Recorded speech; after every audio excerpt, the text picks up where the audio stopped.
Chapter 9 Merry Legs. Mr. Bloomfield, the vicar, had a large family of boys and girls. Sometimes they used to come and play with Miss Jessie and Flora. One of the girls was as old as Miss Jessie. Two of the boys were older, and there were several little ones. When they came, there was plenty of work for Merrylegs, for nothing pleased them so much as getting on him by turns and riding him all about the orchard and the home paddock. And this they would do by the hour together.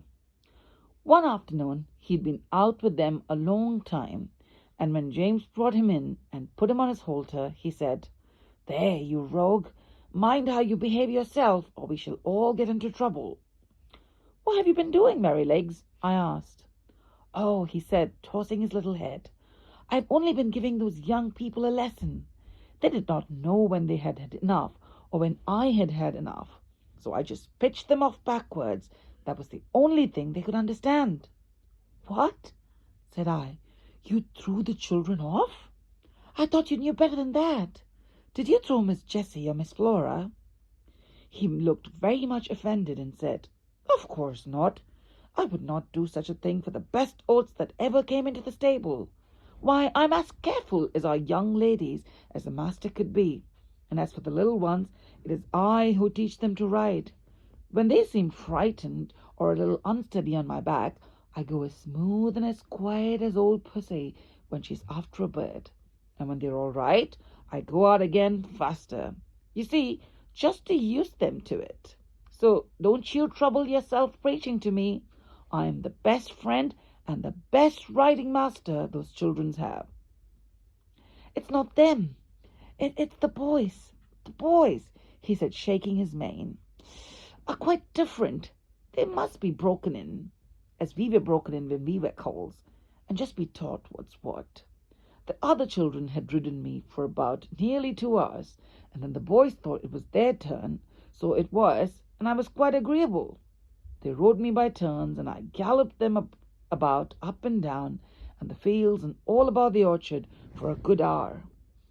They had each got a great hazel stick for a riding whip, and laid it on a little too hard.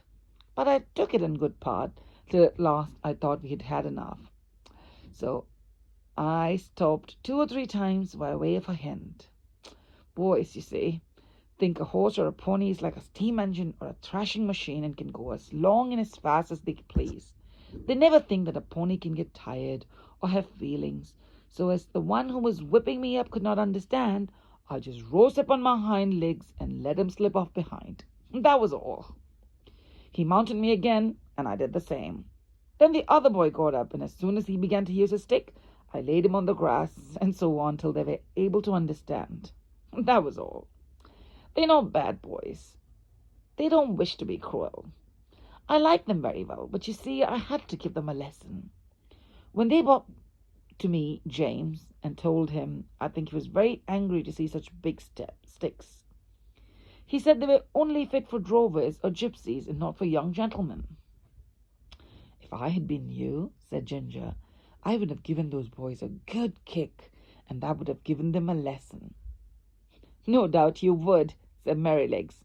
But then I'm not quite such a fool, begging your pardon, as to anger our master or make James ashamed of me. Besides, those children are under my charge when they're riding. I tell you, they are entrusted to me. Why, only the other day I heard a master say to Miss Bloomfield, 'My dear madam, you need not be anxious about the children. Our old Merrylegs will take as much care of them as you or I could. I assure you I would not sell the pony for any money. He's so perfectly good-tempered and trustworthy.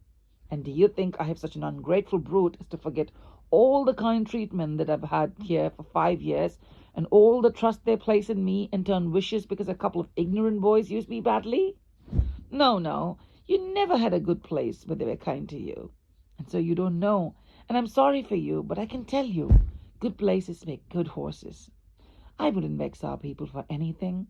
I love them, I do," said Merrylegs, and he gave a low ho-ho-ho through his nose, as he used to do in the morning when he heard James's footsteps at the door. "Besides," he went on, "if I took to kicking, where should I be? Why, sold off in a jiffy, and no character, and I might find myself slaved under a butcher's boy, or working to death at some seaside place where no one cared for me except to find out how fast I could go, or be flogged along in some cart with 3 or 4 great men in it, out for a Sunday spree, as I've often seen in the place I lived before I came here. "No," he said, shaking his head, "I hope I shall never come to that."